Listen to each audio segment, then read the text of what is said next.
Hello, everybody. Welcome to another appointment with Going Expat. This is Rosella, and today our guest is Shakti. Hi, Shakti. Hi, good morning. Today we are going to talk a little bit about life in the Netherlands. So, for once, you guys are not just listening to me, but to someone else that lives in this country. But not only, because Shakti is coming from a mixed family already.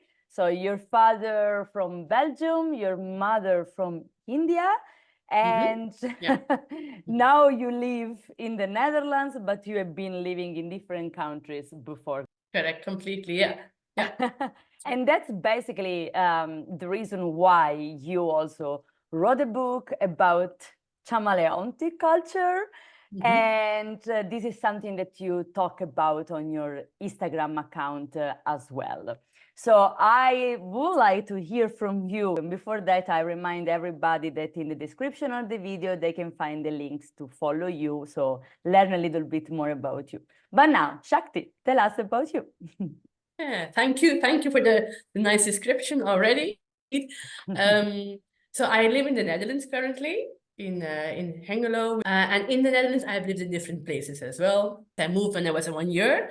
I moved to Delhi, to the big capital, big city. And when I was 3 years old, I moved back to the Netherlands. My father was working in the Netherlands, so we moved to a small village, but actually quite big village because it's on the west coast near Amsterdam.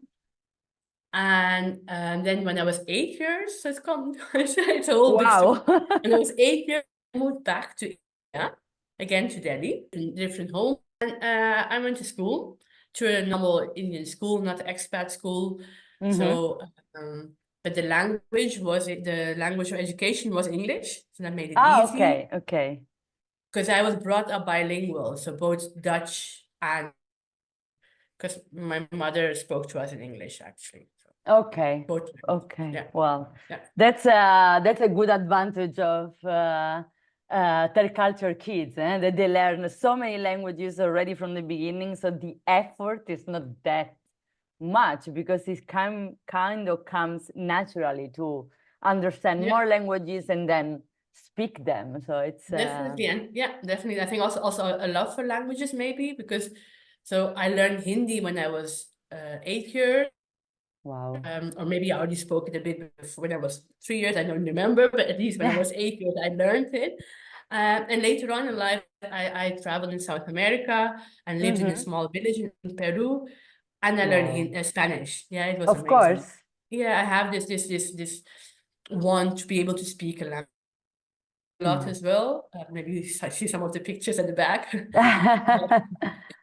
And whenever I go to a new country, I'd love to speak some words, some sentences, just to be able to communicate with people a bit. Some I English. find it beautiful and also very, very respectful in a way of a country, especially if you live in the country, And this is a big topic when we talk about the Netherlands, especially. There is this misleading idea that you don't need to speak Dutch moving here, but English is going to be enough for everything and everywhere, which is not really true. I mean, if you talk about Amsterdam, probably, but all the other cities, including Rotterdam, where I live, English is not enough after a certain point. So it's very important to to say that. But you were lucky enough in the sense because your father from Belgium, of course, they speak, well, it's not the same Dutch, but Flemish is very similar. And he was from the Flemish part. So you have the French speaking and the Flemish, and he was from the Flemish speaking part. So this concept of the third kid culture, what it is about and why we have an adult third culture kids. Sorry, I said it the other way around before. But it's interesting. It's a term I actually only came to know when I lived in Boston for like as an adult. My husband went to university there and I joined him, and then many other spouses, partners who joined there, the person who went to study. And then that's where I heard the term and I realized that I was a third culture kid, but I didn't know what that meant for writing the book. Like you already mentioned, Colors of a Cultural Chameleon is the book I Yes. wrote. And while writing that, I realized, oh, okay, first of all, there are many people like me who have lived in different countries. And I came upon this term third culture kid, which means person who has, or a child, a person who has lived in different countries from a young age, which were not her parents' countries. So, for example, my mother's Indian, my dad's Belgian, I lived in the Netherlands. Culture kid. Yeah. And third culture is not like your own culture. It's like, it's just a mix of different, there's not, I don't think there's a exact definition called third culture. It's just because it's a mix, and what you notice is that people who have lived in different countries as a child, they don't all share a third culture. It's not like all the same. Yeah, of But there are course. many similarities. And actually this morning on Instagram, I saw this picture about Van Drekken, who introduced this term, third culture kid. She shared a post with all these different third culture kids, so immigrants, migrants, expats, military kids of military people, cross-cultural kids, kids who live in one, but they have parents from another country. That's also like cross-cultural, third culture, Yeah. because you all share something similar. And that's, I think, it's like also being open for new cultures, understanding that there's not one way to look at a problem, that there are different truths, there are different ways of dealing with the same thing, and there's not like one way is the perfect way. I think that's Yeah, I love it. I mean, I guess that despite the fact to be a third culture kids or not, the being open to accept the fact that you can deal with stuff in different way, and it's not necessarily one better than the other, but there is something that maybe works better for you. Yes, exactly. It's something that we all should learn, especially when we move abroad, when we move and see things in a different culture.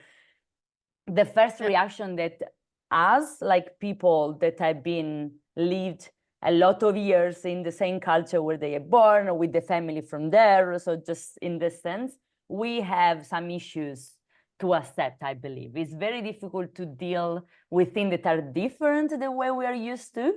And the first reaction is like, oh, but in my country, that's better. So it's a very important message. And in this case, probably being a third culture kid already open your mind in the sense. So it's a good advantage. It's beautiful. That's what I think, especially, and like I mentioned the book Colors of a Cultural Chameleon. People who read the book, who don't know me, I've got reactions from people who said, "Oh wow, this is you described my own childhood." Wow. And the person, I was like, oh, amazing. But she said, I am not Indian or Belgian. I'm like French. The attitude or the mindset or the way of interacting with people. That's what I think she touched upon. Yeah. No, that's amazing. The connection can be very huge. As you said before, it's not just about being from the same culture or cultures, but it's the way you guys, in this case, have experienced and have dealt with the different culture that have been part of your life. So that's very nice. And your book can be, because I did, can be bought also on the main ebooks platform. I have found it on Amazon, Kobo, and there are a few more. But also in local bookstores. All the details to contact you and about your book are in the description. And now let's move a little bit to the topic of today that is a little bit more related to the Netherlands and your life here. So my first question, and it's interesting because we were starting to talk about it before hit the record button, is about how to deal with Dutch directness, because it's kind of a stereotype that Dutch people are extremely direct. And if we think, at least our common idea of Indian people is to be a little bit more polite and shy in this sense. So before saying straight away what they really think, like Italian probably, no? They go a little bit around. I think also, yeah. So not so direct in this sense. So how do you deal with that? Good question. And like, I think that's probably a difficult question to answer, because I think I don't experience that every day. When you asked me that question, I thought, okay, true, Dutch are direct, but not all Dutch. I mean, depends on the situation and the person. But then I remember when I came to the Netherlands, when I came back to the Netherlands, I was 15 years old. And I went to a Dutch school. And I remember one of my classmates saying something about, I mean, I don't remember the exact wording, but he said something like, hey, you should do your homework or something like that. You know, I was like, okay. I remember feeling very like taken back, like, why are you telling me that? Who are you to tell me that I should do my homework? You don't do your homework. Why are you being so direct, like kind of, bossy? And to me, that was like Dutch directness, because he was like kind of being bossy to me. And that's what comes to mind when you say deal with it. At that moment, I felt upset. So how do I deal with it? I find it tough to deal with directness, because I like to look for a middle path, trying to accommodate, and what does the person need, how does the person feel, etc. But of course it happens I think in all cultures probably. I just kind of like nowadays, being older, I just take it in and then try and just let it go. Like, okay. Be the wise person in the room. Yeah. Like, okay, I mean, okay, maybe a bit frustrated, maybe talk to someone about it, like, oh, you know what happened to this person? And I was like quite but angry, and then kind of like let it go. Yeah. Let it go. Yeah. Now there are 2 points now that come into my mind when we talk about it. The first one is what you said. I mean, not everybody is so direct. So yeah, stereotypes start from some basic of truth, of course. Yeah. But it's also true that they are not real for everybody. So you also find people that are not so direct, even though they are Dutch.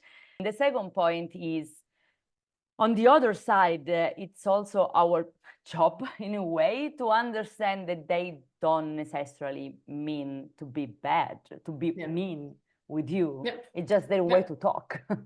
Yeah, and sometimes it's also like think, okay, what do they mean? Why did the person say that? Like, I mean, okay, true, yes, I could have done. I mean, there's a validity in what they say as well. Yeah, it's just the way you say it. Maybe the solution could be, after let it go, as you already said. If it really hurt you or hit you, then it's talking to the person also. We need to consider what is the situation, what the relationship we are to that person, etc. But say like, hey, look, you say that in this way. What exactly did you mean? Because that's the way I perceive it. And trying to find maybe an halfway. Communication is key, right? Yeah. And also probably just say what you think. And everyone has a different way of communication. So I lived in the US, and I took a writing course there. And I remember vividly that someone had written a piece, and I thought, oh my God, feedback. It's like, oh, it's not, it's I don't know. I don't think it's good, but there's lots of story in there. Too many and things. Luckily, I was not the first one to give feedback, because I may have said something like rude as well, because but then this American person put it so nicely, but not like hiding the criticism, but also looking at the positive sides. So also naming those positive things. I think your writing is good, but you have put too much in condensed it. Yeah. Maybe. And I was like, oh wow, that's like, it's called sandwich, if I'm not wrong, in the feedback, in the communication tools.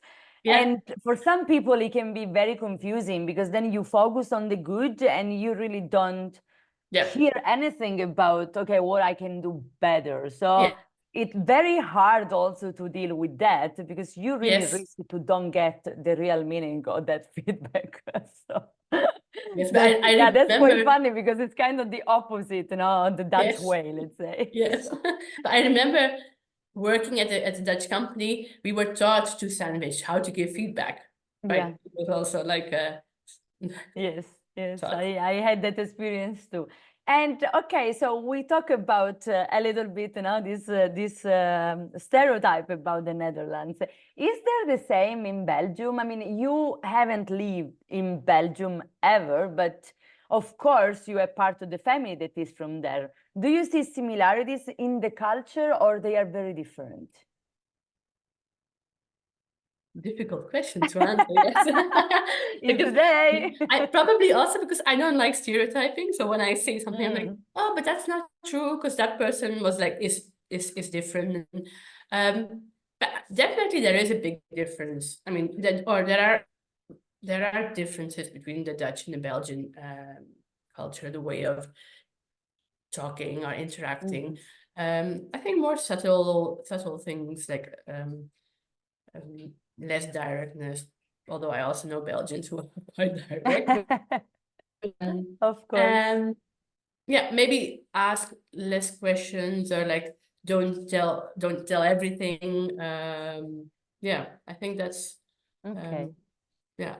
Yeah, you already said a little bit that you basically came back and forward in the Netherlands, not because of your father job, so like family decision. How did you end up now as an adult, after being also in Boston, for example, or in Peru, as you say, to live in the Netherlands? Why the Netherlands? Why back here?